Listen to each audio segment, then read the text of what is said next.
much, Chris. I just want to thank the Institute for Southern Studies, Durham Rising,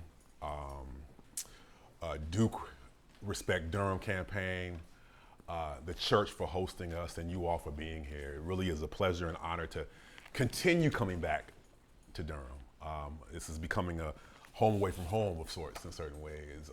And what a better way to be a home than to be building community and building power. There's no better reason to create a new home than be going somewhere to build power based on community-based control. As Chris was laying out those statistics about Duke's impact on the city of Durham and the Triangle more broadly, they can be staggering. In some ways, it can make you feel isolated, like, why us? But it's precisely you and your story and how it's emblematic of a much larger dynamic that demonstrates that it has to be you to understand and offer a different way, not just for Duke, but for democratic governance more broadly. That it's precisely you that, in the words of Duke, you are the ones that are made for this. Isn't that the campaign right now? Right? You are made for this because of the lives and the ways in which whatever is being claimed the Broadway, you are carrying the burden. You are lifting the load. You are the back end of what Duke calls its prosperity. If it wasn't for you, there would be no Ivory Towers and buildings of glass and steel and rankings on the U.S. News and World Report. You are the unspoken, unsung heroes, and that prosperity has come with a cost. And as I said before, you are not alone. Right before our eyes, colleges, universities, and their medical centers, that's really important, their medical centers, have become the biggest employers, real estate owners, healthcare providers, and even policing agents in major cities and towns all across the country. The Ivory Tower is dead, y'all. These are not just simply elite leafy green islands amidst the unknown. They are fully embedded in your lives in ways that you may not fully yet understand, or you may know but don't have the complete words to articulate it. The idea here with this pervasive impact in housing, in healthcare, in labor, in policing, is that colleges and universities, they should have this power because they bring ideas and people together and they generate what you're going to hear over and over again. They generate new innovations. How many of you heard that word before? The innovation. No? Yes? All over, right? Signs everywhere. Innovation, innovation, innovation. With such importance, we are witnessing higher education's growing control over the economic development and political governance in America's urban communities. Or what I call, yes, please come on, what I call the rise of universities. Schools and their medical centers have become big business, and our communities, they're company towns. As I said before, with this dynamic, there is a cost to those of us who are living in the shadows of these ivory towers.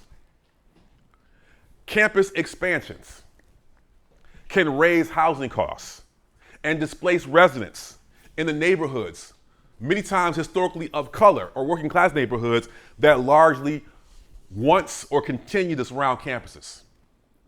Higher education's broad control over labor can lower wage ceilings and suppress collective bargaining rights with institutions that are ambivalent at best around labor organizing, collective bargaining. And yet they are the biggest employer, so they set the ceiling, the wage ceiling for the entire region. Nonprofit university medical centers emphasize profitable boutique services, plastic surgery, cancer research, high-profile research, or prioritize student services to the detriment of the indigent care that they're required to serve and offer in exchange for the medical center's additional tax exemption. We don't talk about that.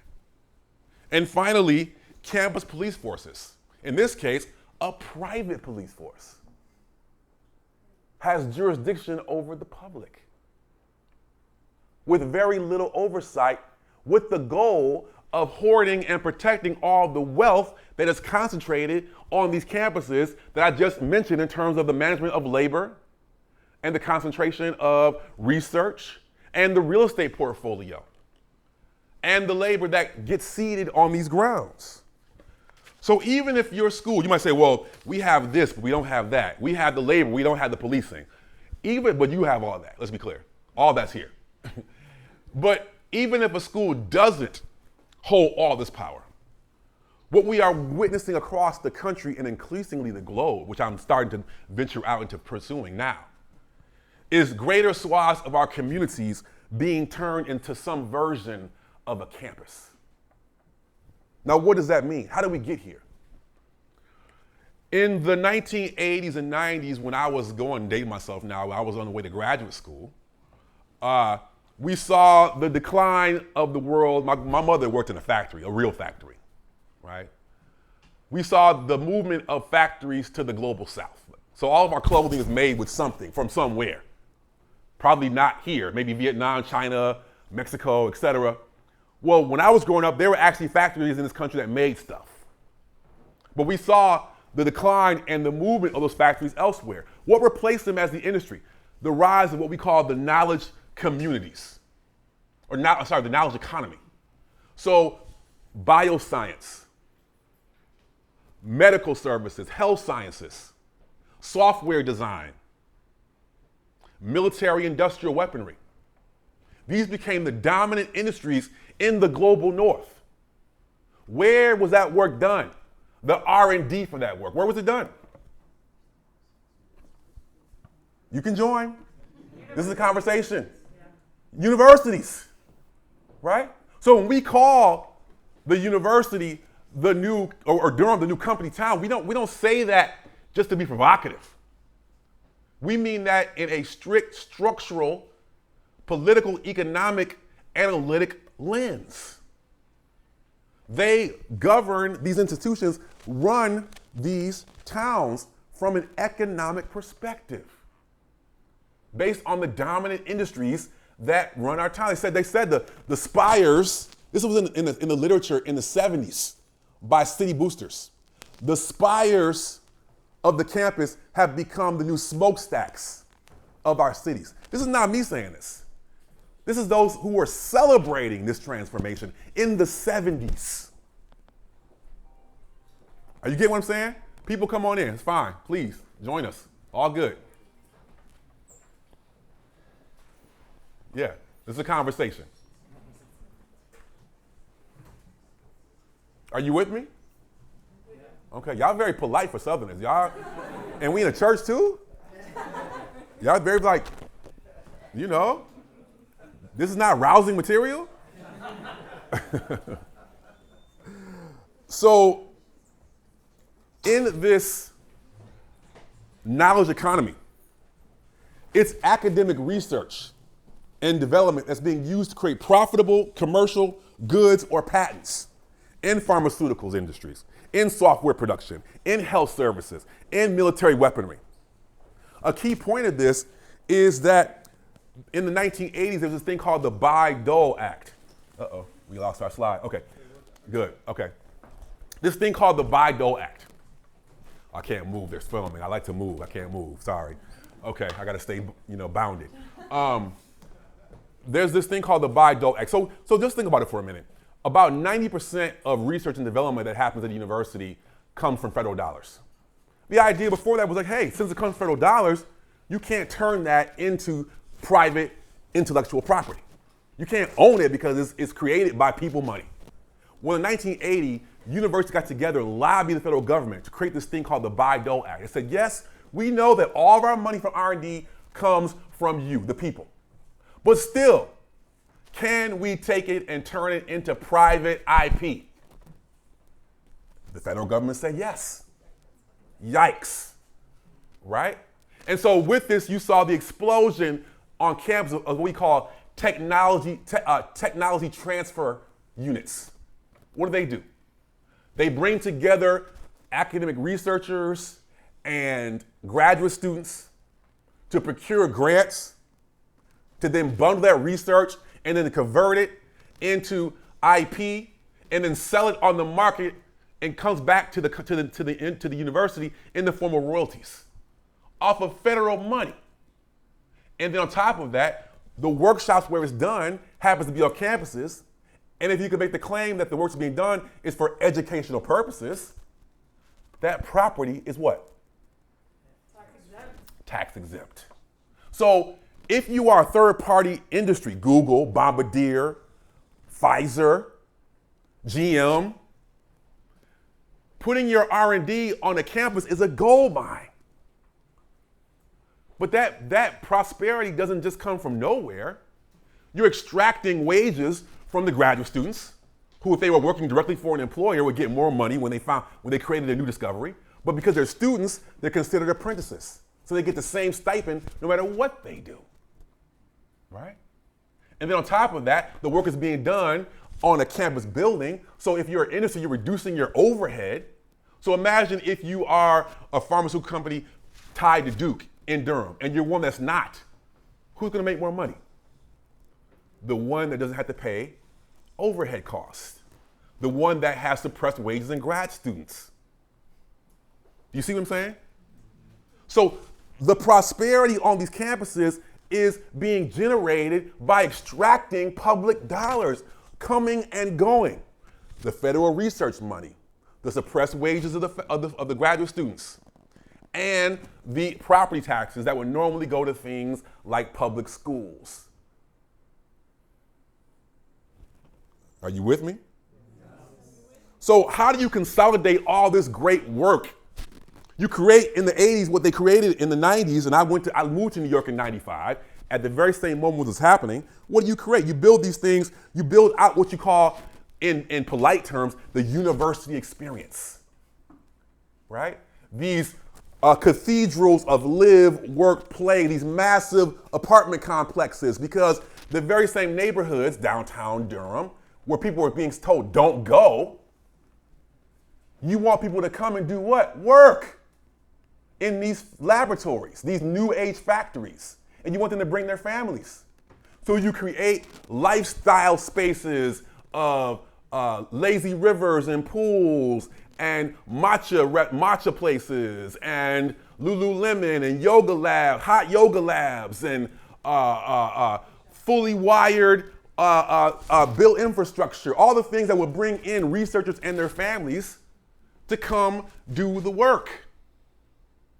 These housing developments have become their own live, work, play factories. You come here, you have the lifestyle, and you stay.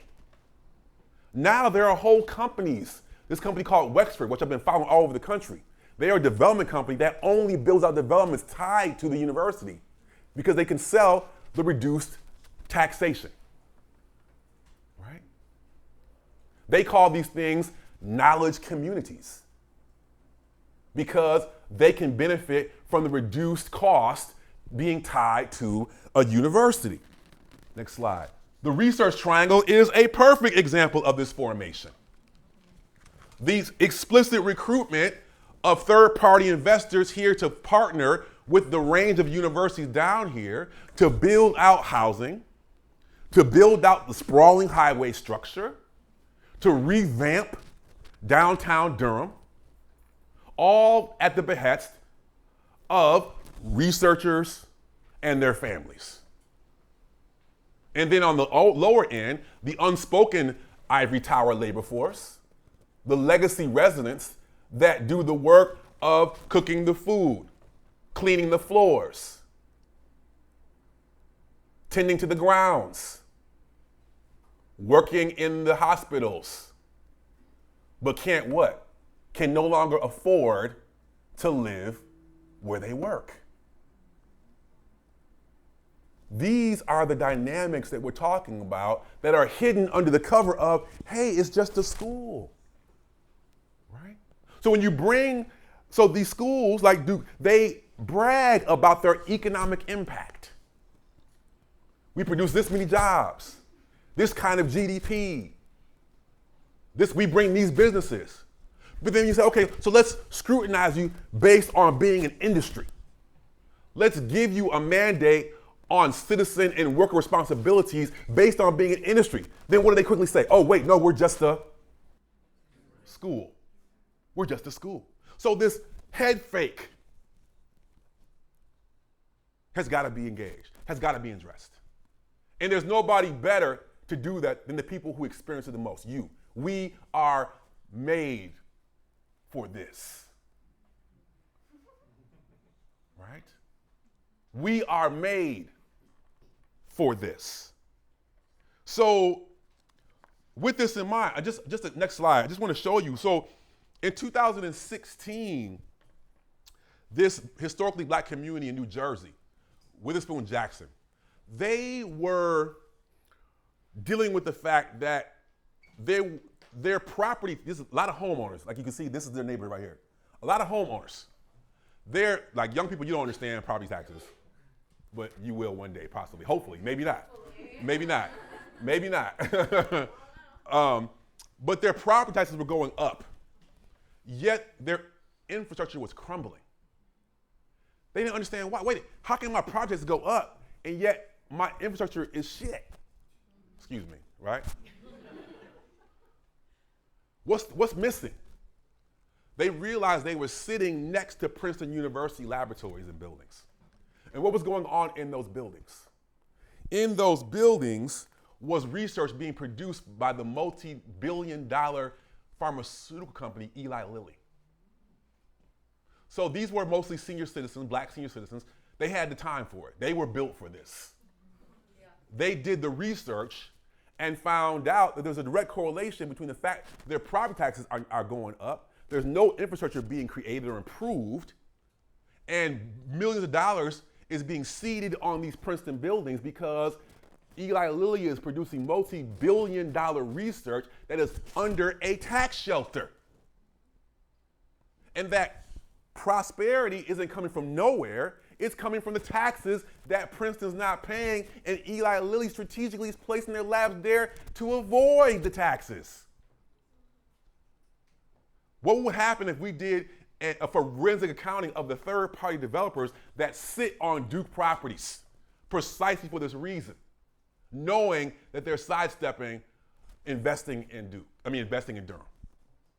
What would happen if we did what I call social footprint mapping about the amount of time it takes for those low-wage workers to travel, now living out in the county, to get back in town?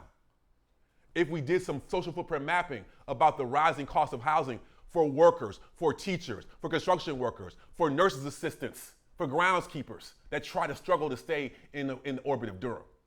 What would happen if we followed the increased jurisdiction of Duke University Police, and to what degree they are a private police force with public authority and no public oversight, with their desires and ambitions to protect the wealth that is seeded on these campus grounds, and they're expanding and expanding?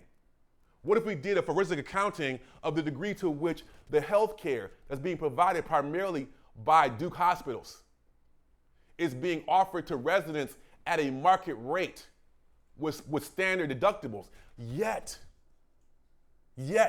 their additional tax exemption requires them to provide indigent care, but they get to self-report, right? How much are they doing?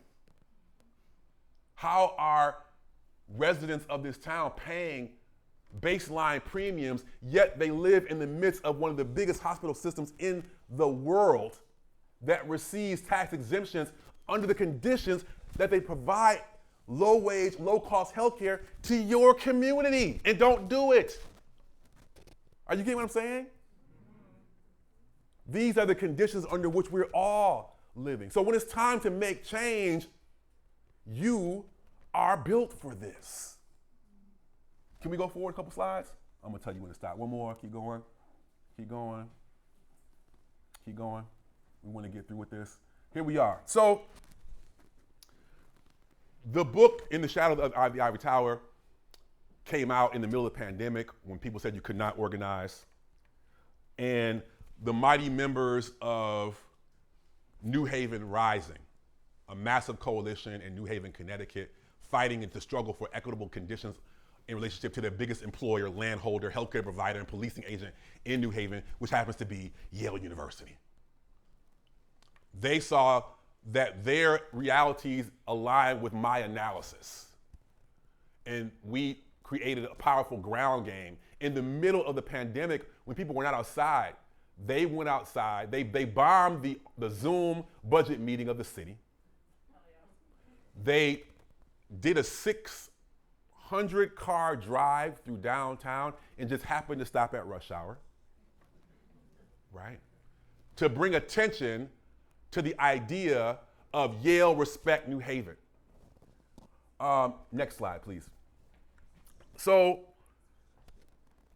for the artists in the room, when your parents say you have no purpose, what are you going to do with your life, right? The humanities folks, the anthropologists, the historians, the sociologists, right?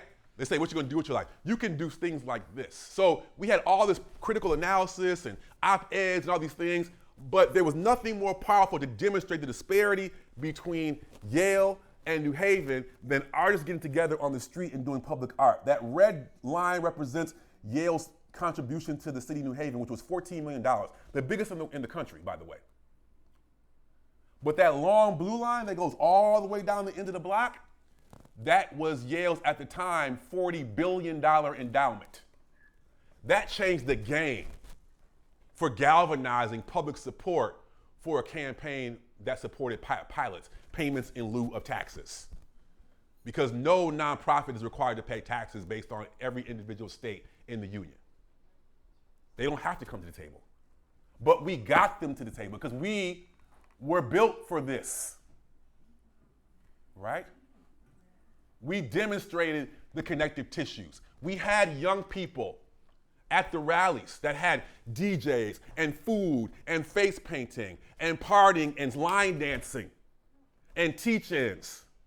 And young people telling the stories about how they had to have classes in hallways, didn't have soap in the dispensers, had 10-year-old textbooks in their public schools. And they made the connection between, well, public schools are underfunded. What pays public schools? Property taxes. Who's the biggest property owner in New Haven? Yale. Yale's a university, which means they are property tax exempt.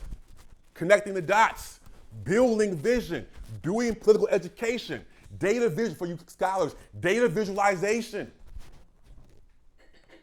right? Building movement, building community, having university in the streets. Forget Yale. Stop yelling at Yale. Stop yelling at Duke. Build your alternative and they will come. Create a campaign where people can see themselves in it and they will come. Talking about workforce housing. Talking about community health care. Talking about campus police abolition. These are the things that we did, next slide, on the ground. This is my last 4 minutes of commentary. No, all good. I like to respect people's time. From these thinking and from this theorizing and scholarship and analysis, when my book came out, there was a brother who had just came out of incarceration in Philadelphia. And he grew up in the neighborhood that was known as the Black Bottom, that had become University City in West Philadelphia. Drexel and UPenn and the hospitals had bulldozed that black neighborhood in the 1960s and 70s and continued in the 80s. Using federal, a university lobby to federally change urban renewal laws to get additional monies in the 60s and 70s if an urban renewal project had a university as the face of it. Because the neighborhoods around campuses were changing. They were getting blacker and browner in the 60s and 70s. So University City, the Black Bottom had become University City. So when he came out of prison, he had read my book. He said, brother, you're telling my story. The research and data analysis, that's cool, but we need you here in the streets. So what was once a data analytics laboratory became a full-on advocacy arm in the movement. So the Smart Cities Research Lab was reborn. In this lab, we research and consult on best practices for building equitable urban communities with a specific focus on university-driven development. And we say, as you know, SMART usually focuses on technology and sustainability, not people. But our mantra is the smartest cities develop without displacement. That's a smart city, right? Not being fully wired when the legacy residents can afford to live there anymore. Can those who built it stay? I'm sorry, no, go back. I'm sorry, I was just genuflection. Right.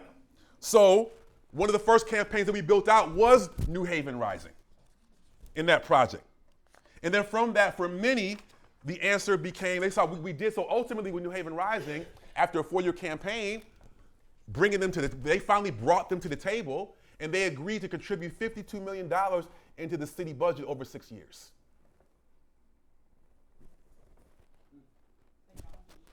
Not enough, but No, y'all like, yeah, okay, whatever.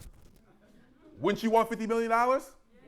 Okay, so be excited about that. Like, are y'all so learned? Right? We're proud of that. They didn't have to come to the table. There was nothing in the law that says they have to pay us anything. We put the ground game and brought them to heel, at least small in a marginal way. Thank you. Yes. That's the ground game. That's the work. We built university in the streets. And people in New Haven saw that. They came. You can do the same because we are made for this. We are built for this. So we began to build out the lab. And when I say we, it's me and a couple of rotating undergrads. We are strong but mighty. But we built out pilot campaigns, payments in lieu of taxes campaigns in Rhode Island, in the state of Massachusetts, all the way to the State House, Ithaca, New York with Cornell, Baltimore, the With Us For Us campaign, the One U City campaign in St. Louis. These things are real.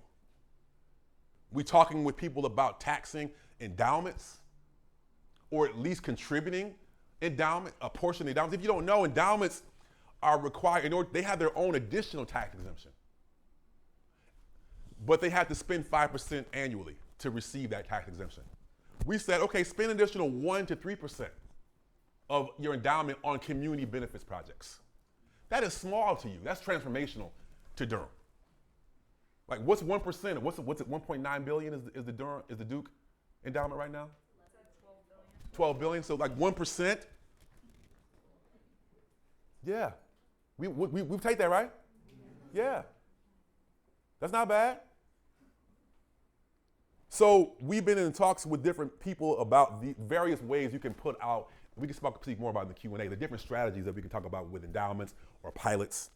One thing that we always hear is that this is not the right time. That we agree, we hear you, but hey man, we're under attack on all sides. Give us a break. Poor university, the poor $12 billion endowed university. We're under attack everywhere. Cut us some slack. Our alum Stephen Miller is beating us up, right? We gotta protect higher education, right? I would say there is no better time. Why?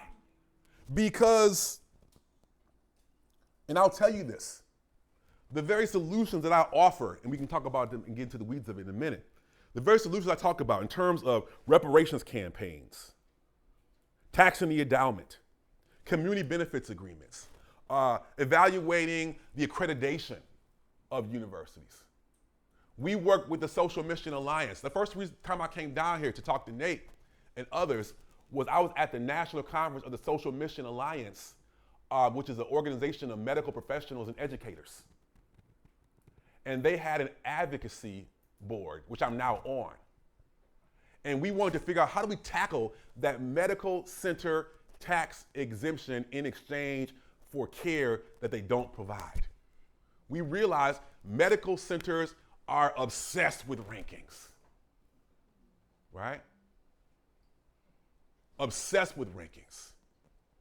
So what we are building out now is a national dashboard that will tie the ranking of the medical center to the degree that it lives up to its indigent care service for the tax exemption, right? With the mantra of how can you, Johns Hopkins, be the #1 medical system in the world, and yet the health disparities of East Baltimore look the way that they do. How's that possible? Shame them. Shame the devil. Shame the devil. Right? But we're not doing this based on feels, on vibes. Real structural analysis showing the links between the prosperity of these institutions and its extraction from real-time line items and labor power from the community that make them possible. Connecting the dots, doing the translations, doing the work. And so the point being is that, next slide, please. Go one more, please. No, go back. So, missing the slide. All right, not a big deal. The point here is that all the things that I asked for, so the point, in the face of the critiques like people like me, universities are notoriously opaque about what they do. Nobody knows how the sausage is made. That's work for them. So they can say, oh, we have this economic impact, but oh, we're just a school. That's work for them. But now it's backfiring. Without being transparent about how these institutions work, it opened the door for the leadership in the White House currently to tell the story about what universities are. Right? Now the backfire really is in the fact that they keep saying the same thing. We are educators. We produce research and development. We produce innovations, right? Over and over again.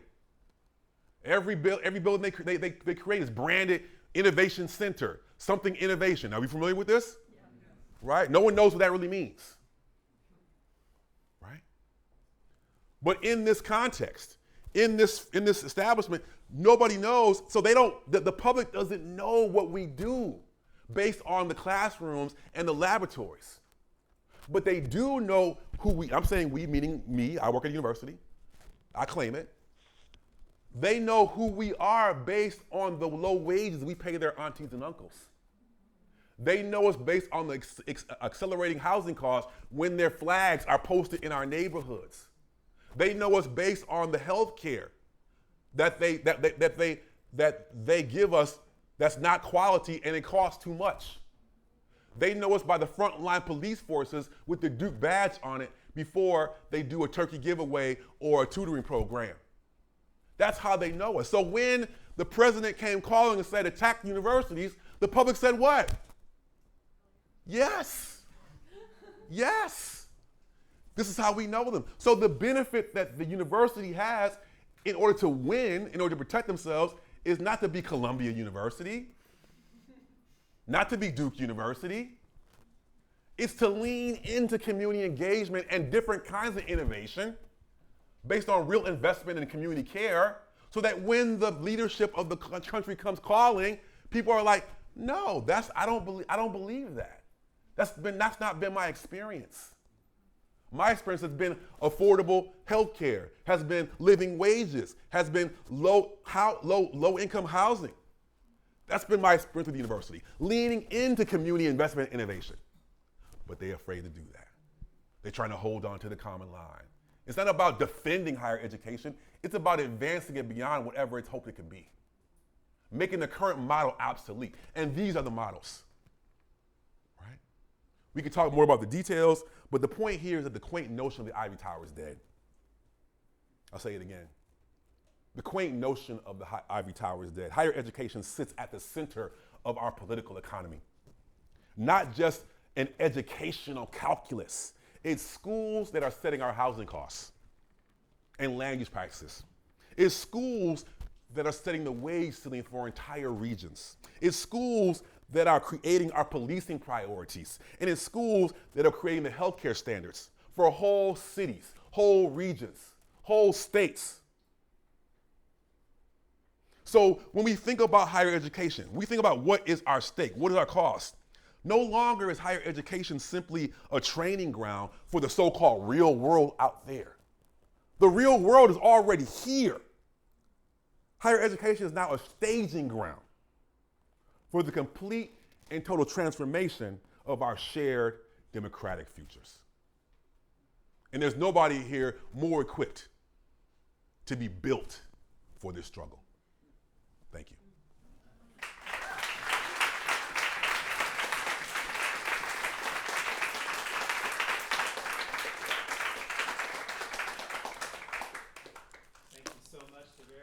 Answer is that yes, you do a lot of things, but where's the money coming from, right?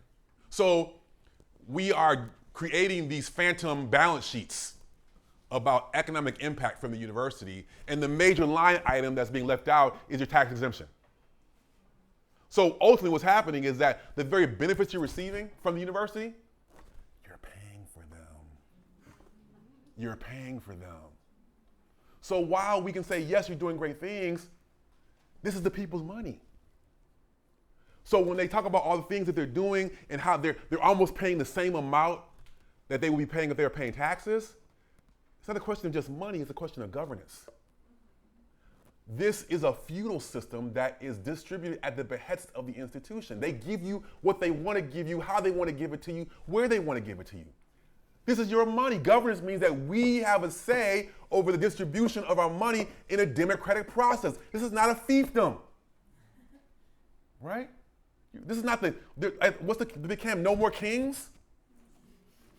The same applies to these institutions. We shouldn't be thankful when they build a Lincoln Health Center. That is not a gift. That's your responsibility. So let's do some transparent calculus on the finances to see if we subtract the abatement, how much do you actually give? And then let's move from there. But they don't want to be transparent. They want to tell you what they give you and tell you to be happy about it. That's not democratic.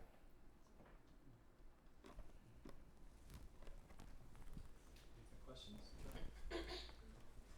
One there and one there. Hi. Hi.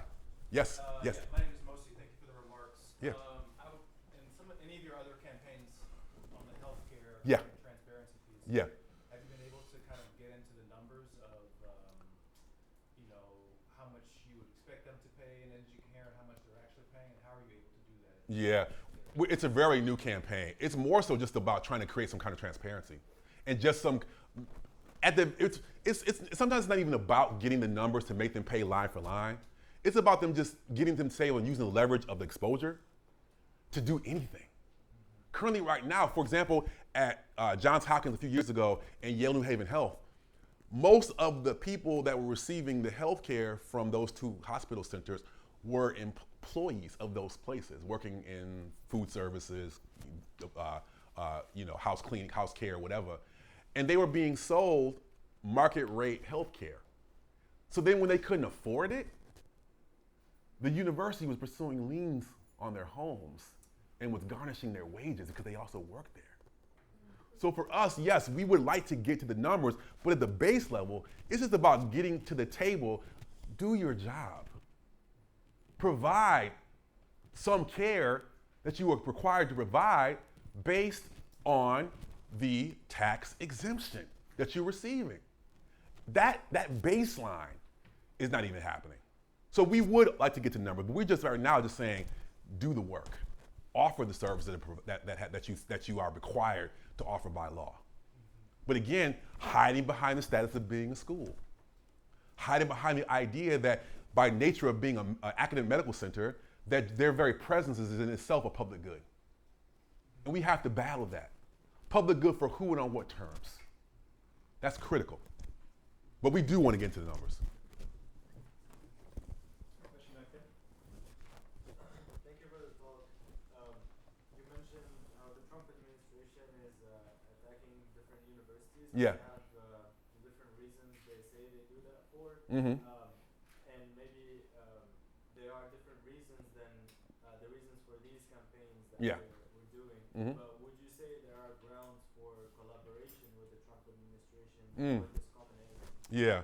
I mean, I'm going to tell you, when I first came in with this book, I was asked to be on Fox News for this very reason, until they found out my solutions, right? So they liked the critique, but they didn't like that I was talking about a more democratic, more robust democratic perspective. That's the thing about this campaign. They're telling y'all, don't send your kids to go to school. We don't need higher education. It's useless. While all their kids go to Yale. All of them. Right? But I'm going to tell you the truth as well. In some campaigns, in my campaign in Arizona, when it came to taxation, some of the biggest allies were libertarians. Just around the simple fact, like, do I like their politics? Hell no. But they did the forensic accounting about what Arizona State University, a public university, how it was housing private companies on their land that were benefiting from the tax exemption. So did we use that data? Hell yes. But then we parted ways when it came to solutions. So yeah, there's some things that can be done, but you have to also have a true moral compass about where you stand ultimately. But some alliances can be made based on certain strategies. But you have to recognize there's going to be a point where you part. Yeah. Yes. Yeah. Yes. Yes. It's really cool to hear about the campaigns you've been helping work on, and I'm curious in terms of strategy at the negotiation table. Right. What does the variation look like across Yeah. policy implications? So endowment tax versus other avenues that universities are willing to actually negotiate on. Like, Right. is there anything about that causal process across series of cases that would be helpful in this context? That you should push more for or less for? Yeah. Yeah, it's a good question. For example, like the pilots, the payments in lieu of taxes, comes up a lot at election time. And a lot of the campaigns I worked on, they were dealing with budget deficits in the city budget. And so the way in which the university played it was that, hey, do you want a balanced budget or do you want to fight for this additional pilot? Not talking about, and this is when they would bring us in too late sometimes, because the real question would be, well, the deficit's because you don't pay your taxes. But that calculus was not been able to be made in the popular media because the university had a communications arm. They had a legal arm. They had a finance arm. But if you have enough time, like you all do, you can put these up for referendum in your elections, as we are trying to do, I think, now. What is your take on pilot? What's your take on living wages? What's your take on workforce housing? You know, we can visualize these situations. I mean, but to your point specifically, different campaigns are different based on the conditions of those places. So for example, in Ithaca, they had a pilot, a modest pilot for years because in the 80s, they had a socialist mayor who said if Cornell didn't come to the table, he would deny every building permit that the university put up before the city, right? So they won. So the point to be drawn from these stories is that we actually do have leverage. It's just about finding the points of leverage and how they might shift, right? So a lot of times in political campaigns, you get the point of like, do you want money or do you not want money? You don't get to say in the terms of the money or how you get the money. And that's how the university will normally play it. Or they'll bring up the thing of economic impact. So you got to go more into the weeds of, well, where's the economic impact coming from, right? In the case of Berkeley, when they were pushing for the fact that the university was over-enrolling and those students, and they weren't building housing on campus. So they were spilling out into the city, which was then raising the property costs for long-term residents. And it was a burden on the city of Berkeley.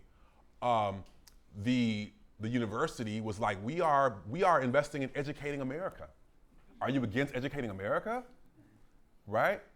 And they called the homeowners NIMBYs, saying, well, you benefited when Berkeley was here and property values went up. You benefited from that. So now you want to say don't come back yard because you don't want the parties in the red cups, right?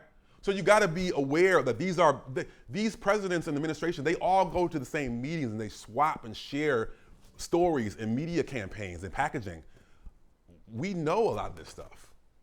We have to be as national and expansive as those we are faced across the table with, against.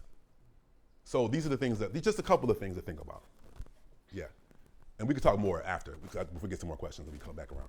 Yes. Oh. We're gonna do I just want to make sure, if you haven't signed up yet, make sure you get your name on the list. That'll be both for the Institute and for Durham Rising. Yeah. And you can get more information. Yeah.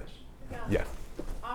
Okay, so on the points of leverage and considering the historical role that student movements and labor movements have had in defeating authoritarianism internationally and throughout history.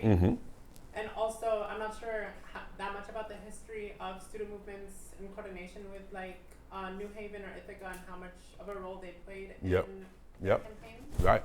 But Yeah. what do you view as the role of student movement specifically at Duke with Durham Rising, and how that student power can be used towards winning For sure. the Durham Rising? The most important thing is that these fights and battles with schools can't win if they are simply preserved on the campus. Because that then means that the terms are set by the institution itself, the values are set. The only way that these campaigns can win is if the inner workings, the logic, the framing, the understanding of how a university functions is embedded within its larger host community. So forget Ithaca, forget New Haven, the history of Duke has a powerful history of organizing. When black folks, when this used to be a black city, they would call Duke the plantation, right? Some of the major campaigns that fought for black studies on this campus were because they were aligning with the primarily black domestic workers and groundskeepers on this campus. That's the only way they won, right? And so building on those histories, when I was on the National Council for the American Association of University Professors, our so-called labor union, which is not, it's becoming that more now, but it wasn't for a long time. They focus on just isolated campaigns around shared governance and academic freedom, stuff that the populace don't know nothing about, right? So I came up with this idea called the new shop floor, using my analysis that said that questions around shared governance and academic freedom have to be embedded within workers' housing, affordable housing for grad students, and even some advanced undergrads and their families, right? Living wages, health care, that wherever the university is beyond the classroom, that's the shop floor. So with that in mind, the Graduate Student Association at the University of Michigan, when they had their labor campaign, they read the work that I've written about campus police abolition, and they were like, yes, most black and brown working class folks who work at Michigan can't afford to live in Ann Arbor anymore. They have to drive in. And they're being over-policed by University of Michigan campus police. The notion of the new shop floor, they said, this is a workplace safety issue, the way they're being policed, right? They fought that, the university said, you can't do that, that's not a labor issue. Took it all the way up to the state labor board. Brought people like me in to testify. They won, right? So the point that I'm making is that student movements are only as powerful as the degree to which they're embedded within the conditions under which they're fighting. If we isolate them as just simply student movements, they won't win. Not in this fight. But they can provide ground game. We need TikToks, right? We need woman power on the ground. We need you to do your senior theses on looking at the financial budgets of the real estate office at Duke. And you can say, within the consumer logic of the neoliberal university, I pay my tuition, I should get access to the records in ways that I can't. Right? That's your role. Study and struggle.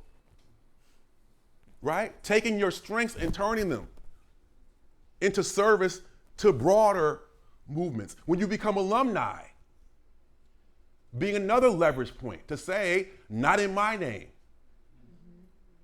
There are lots of points of leverage that could be deployed. Testimonials about how you can, as off-campus house residents, how you can't afford to live in the city. Doing surveys, door knocking, right? Everybody wants to resume build. They want to be a leader of an organization, but don't want to be grassroots workers, right? At these events, picking up tables and chairs, learning how to organize, cutting your teeth. Everybody want to be president. Nobody want to be rank and file, right? These are the ways that we can build together. Does that make sense? Yeah. I'm just curious. I'm new to this debate, but I'm wondering, hearing it, like, does it make more sense for the university, like a Duke University, to simply pay their taxes, or be tax exempt and then do good things for the community and be held to that standard, or does it depend on the community? Right. Like, yeah. It's very complicated, and it's like Sure. to pick cause and effect and say, oh, these are the winners and these are the losers. And the university is responsible for all these things. It's like the world is complicated. Sure. Right. Yeah. So I'm just wondering. So the world is complicated, but this is pretty straightforward, right? This is undemocratic, right? That there was an agreement that in exchange for providing services to each state, universities will receive tax exemption. In the new environment, that tax exemption has become a shelter for all of these non-educational institutions, these third-party developers. That's not about education. That's about entrepreneurship, which is fine, but then be governed based on entrepreneurial standards, right? But to your point directly, of course universities don't want to just pay their taxes because they don't control where it goes, right? To do a philanthropic strategy, they can pay what they want, how they want, and be told and tell the world, tell me thank you. It's anti-democratic. It's not democratic governance. The very thing that they teach you in your political science classes, they aren't practicing in their own backyard. That's the problem. So am I saying there's only one solution? No. But uphold the values of transparency. Uphold the values of mission alignment, serving the public good, doing community engagement. All these things should not simply be defined by the institution that's taking your taxes. It should be defined by those who are paying them. That's not happening right now. So while the solutions might be complicated, the conditions are clear.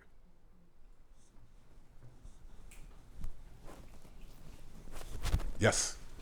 Wondering if you could unpack a bit, just from your experience, the difference in tactics and strategies for waging these campaigns with public universities versus private institutions. Yeah, for sure. Slides aren't up anymore, but I was gonna, that's all right, don't worry about it.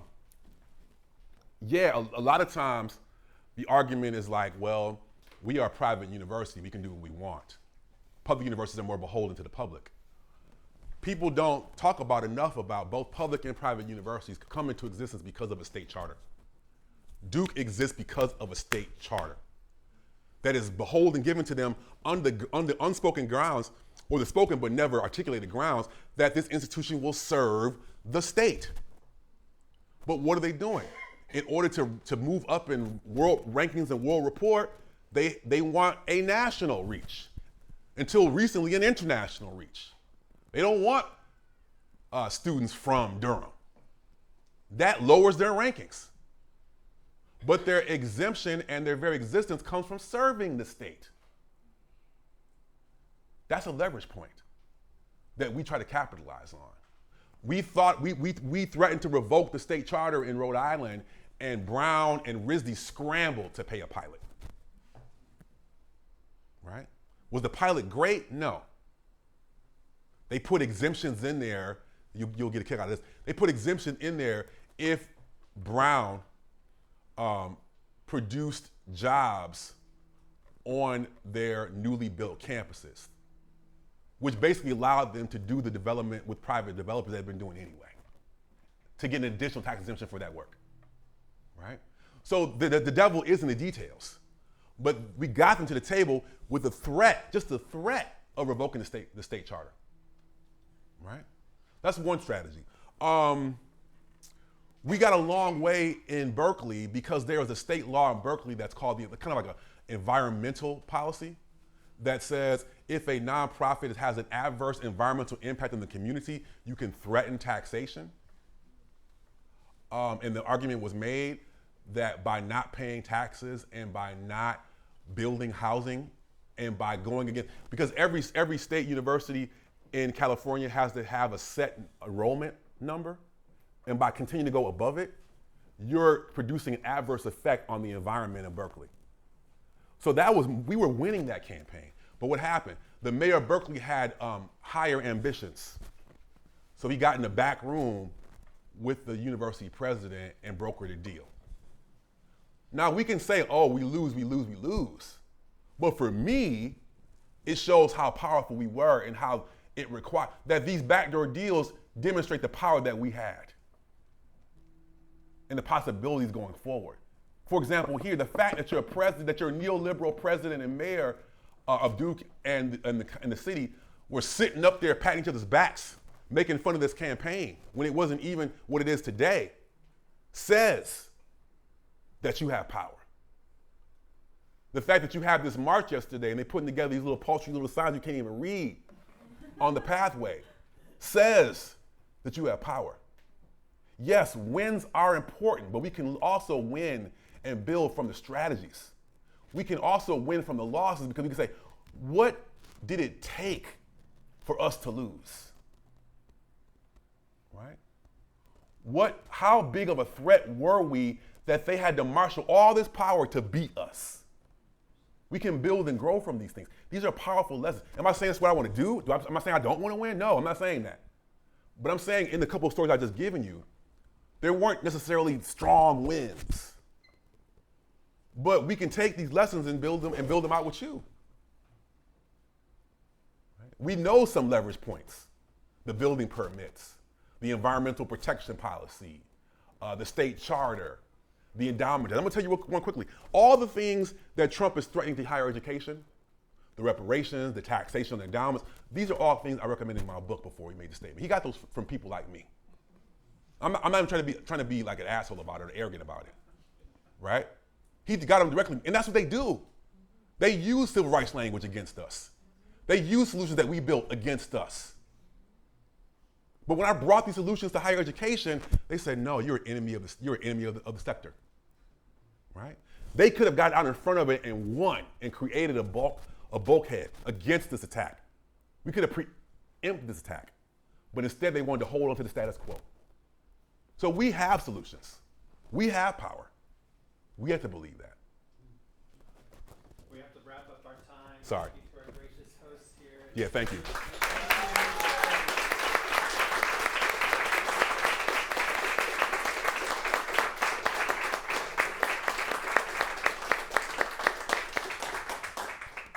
Definitely go out and purchase Davarian's book, In Shadow of the Ivory Tower. Make sure that you've checked out the table for more about Durham Rising and the Institute for Southern Studies. And thank you for joining us in this conversation today. Thank you. Thank you so much.